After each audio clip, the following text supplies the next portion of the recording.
Hello दोस्तों, welcome to our channel. तो आज की वीडियो में हम देखेंगे 3 डायन बहनों की कहानी। शुरुआत में हम एक बहुत ही खूबसूरत लड़की को देखते हैं। वो एक टी स्टॉल पर चाय पीने जाती है। वो जब वहाँ चाय पी रही होती है तभी 2 गुंडे उसे छेड़ने लगते हैं। वाई वाई पहले तो उन्हें इग्नोर करती है, लेकिन वो उन गुंडों पर हमला करती है और उन्हें मार मार के अच्छा सबक सिखाती है। जिसके बाद वो लोग वहाँ से भाग जाते हैं और रोते हुए अपने बॉस के पास पहुँचते हैं। इन दोनों की हालत देख बॉस समझ जाता है किसी ने इनकी खूब धुनाई की है। उनका बॉस गुस्से में आ जाता है। वो इन दोनों से पूछता है, तुम्हें कितने लोगों ने मारा है? इस पर वो बताते हैं उन्हें किसी आदमी ने नहीं, एक औरत ने मारा है। ये सुनकर बॉस आग बबूला हो जाता है और कहता है कि तुम दोनों एक औरत से पिटकर आ गए। और वो उन दोनों को लेकर वाई वाई को जान से मारने के लिए जाता है। जाते वक्त उन्हें रास्ते में लीसू मिलती है। वो लोग लीसू से वाई वाई का पता पूछते हैं तो लीसू ने बताती है, मैं उसकी बड़ी बहन हूँ। वाई वाई ने आपके साथ जो भी किया है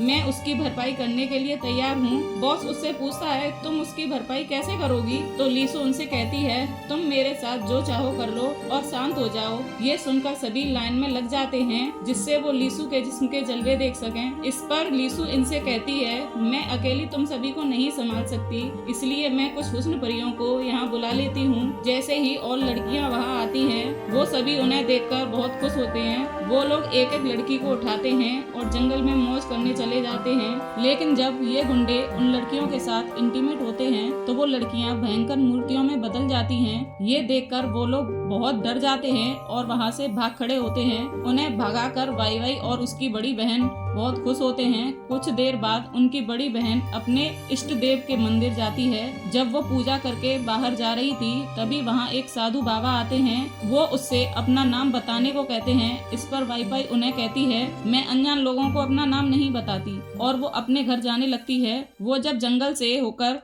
अपने घर जा रही थी वो साधु बाबा फिर से उसके सामने आ जाते हैं। वो उससे कहते हैं, मैं जानता हूँ तुम तीनों कौन हो, और अगर तुम इंसान बनना चाहती हो तो तुम्हें अपने अंदर की वासना को दबा के रखना होगा। वो उसे ये भी बताते हैं कि तुम तीनों बहनों पर बहुत बड़ी मुसीबत आने वाली है। वो साधु की बातों पर ध्यान न देकर अनसुना कर देती है और घर आ जाती है और अपनी बहनों को साधु बाबा के बारे में बताती है। जब ये लोग एक दूसरे से बात कर रही थी तभी उनकी पड़ोसी मिस वहाँ आ जाती है और उन तीनों बहनों को बुरा भला कहने लगती है। असल में वो इन तीनों की खूबसूरती से जलती थी। उसे ऐसा लगता था ये तीनों उसके पति को अपनी अदाएं दिखाकर अपनी खूबसूरती के जाल में फंसा लेंगी, लेकिन ऐसा कुछ भी नहीं था। वो अपने घर जाके अपने पति से झगड़ा करती है। वो उन तीनों बहनों से अपने पति को दूर रहने के लिए कहती है। वो तीनों अपने इष्ट देवता के सामने बैठकर ध्यान कर रही होती हैं। तभी सामने इनके दिमाग में मर्दों के ख्याल आने लगते हैं और अपनी हवस मिटाने के बारे में सोचने लगती हैं। इस वजह से वो ध्यान नहीं लगा पाती हैं। असल में वो तीनों चुड़ैल थी और कई सालों से इंसान बनने के लिए तपस्या कर रही थी। देर रात ये तीनों आराम से सो रही थी। उतने में सबसे छोटी बहन जग जाती है क्योंकि उसे बुरे सपने आ रहे थे और फिर वो बाहर घूमने चली जाती है। वो बाहर जाके देखती है लीसू खुले में नहा रही थी। उसे ऐसे नहाता देख खूबसूरती और भीगे बदन को देखते ही वाई वाई के भी अरमान जाग जाते हैं और वो भी उसके साथ नहाने लग जाती है। इनकी बड़ी बहन की नींद भी खुल जाती है और वो अपनी बहनों को घर न पाकर और जब वो उन दोनों को नहाता हुआ देखती है तो खुद पर कंट्रोल नहीं कर पाती, लेकिन वो अपनी फीलिंग्स को दबा लेती है क्योंकि उसे जल्दी ही इंसान बनना था। अगले दिन सबसे बड़ी बहन जंगल जाती है। कुछ बदमाश एक आदमी का पीछा कर रहे थे और वो यहाँ आके अपनी शक्तियों से उन्हें घायल करके भगा देती है और उस आदमी को बचा लेती है। इस आदमी का नाम जॉन था। वो भागते हुए काफी जख्मी हो चुका था। फाई फाई उसे छोड़ने उसके घर ले जाती है। वो देखती है जॉन का घर काफी बिखरा हुआ था। जॉन फ्रेश होने के लिए चला जाता है। तभी फाई फाई अपनी शक्तियों से उसके घर को साफ कर देती है और चीजें अपनी जगह रख देती है। जब जॉन बाहर आता है तो अपने घर को बिल्कुल साफ पाता है। वो फाई फाई को थैंक यू बोलता है। वो उसे बोलती है कि आज से मैं तुम्हारे घर का काम किया करूंगी।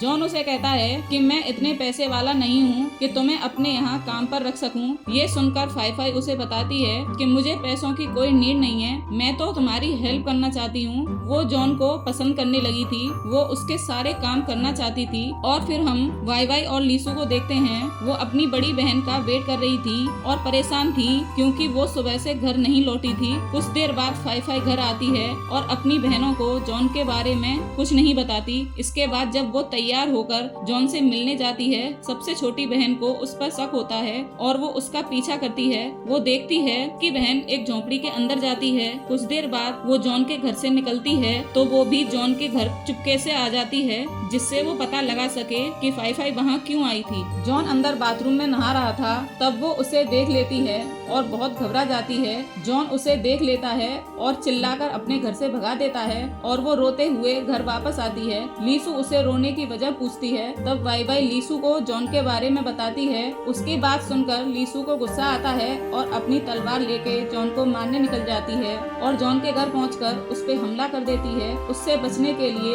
वो लीसू पर पानी डाल देता है और उसे गीला कर देता है।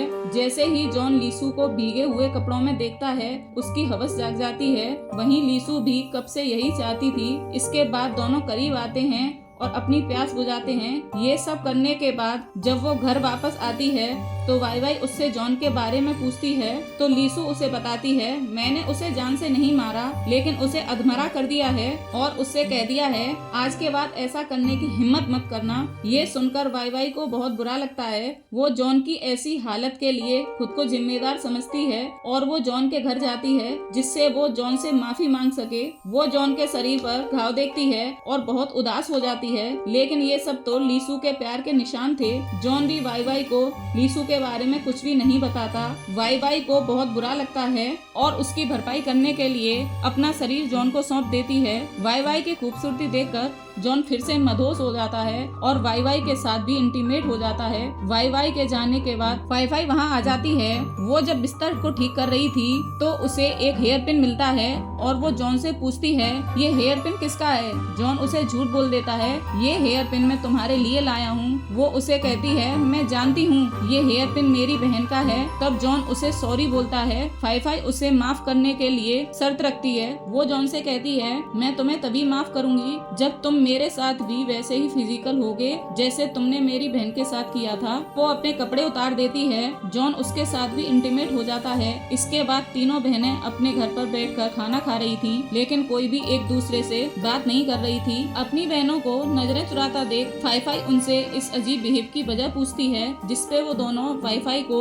जॉन के बारे में सारा सच बता देती हैं। फाई फाई भी उन्हें सच बता देती है। ये लोग बातें कर रही थी, तभी वहाँ जॉन आ जाता है। उसे वहाँ देख तीनों बहुत खुश हो जाती हैं और उसके गले लग जाती हैं। एक दिन जब वो चारों एक साथ बिना कपड़ों के नहा रहे थे, तभी मिस्टर वोंग उन्हें देख लेता है और जाकर अपनी पत्नी को सब कुछ बता देता है। ये सब सुनकर मिसेज वोंग उन बहनों के घर आ जाती हैं और जॉन के बारे में पूछती है। फाई फाई उसे कहती है जॉन हमारा मेहमान है जो कुछ दिनों के लिए हमारे साथ रहने आया है। ये सुनकर मिसेज वोंग उसे कहती हैं मैं तुम्हारी इन गंदी हरकतों के बारे में पूरे गांव को बता दूंगी। ये तीनों बहनें धमकी सुनकर बहुत घबरा जाती हैं, इसलिए वो तीनों जॉन को उसके घर जाने के लिए कह देती हैं। जॉन उनकी बात मान लेता है और लास्ट बार उन तीनों के साथ बैठकर खाना खाने के लिए कहता है। जब वो तीनों बैठकर फल खा रहे थे जिसके बीज मिसेज वोंग के मुंह से निकल रहे थे, असल में जॉन कोई आम इंसान नहीं था, वो भी तीनों बहनों की तरह शक्तियों का मालिक था। कुछ दिन बाद जॉन अपने घर में बैठा था।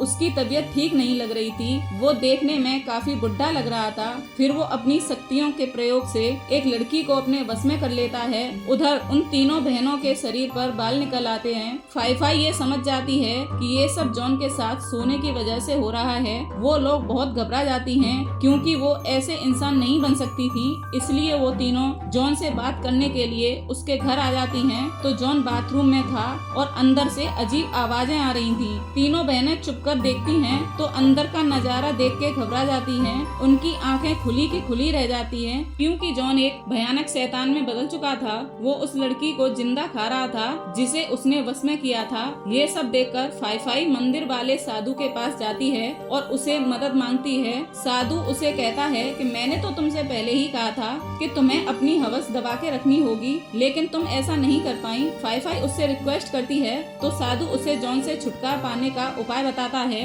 इसके बाद तीनों बहनें घर आके जॉन का पुतला बना के उस पे काला जादू करती हैं। उधर जॉन पर इस प्रयोग का असर होने लगता है। जॉन अपनी शक्तियों से ये पता लगाता है कि उस पर काला जादू कौन कर रहा है। वो तुरंत वहाँ पहुँच जाता है और तीनों बहनों से लड़ाई करता है। इसके बाद वो तीनों को अपने वश में कर लेता है। जैसे वो उसके वश में आती हैं, वो अपने कपड़े उतार देती हैं, लेकिन तभी वहाँ वो साधु आ जाता है और उन तीनों बहनों को जॉन के वशीकरण से मुक्त कर देता है और जॉन को जान से मार देता है। इसके बाद तीनों बहनों को बहुत पछतावा होता है। असल में जॉन एक बुढ़ा राक्षस था जो लड़कियों के साथ संबंध बनाकर जवान रहता था।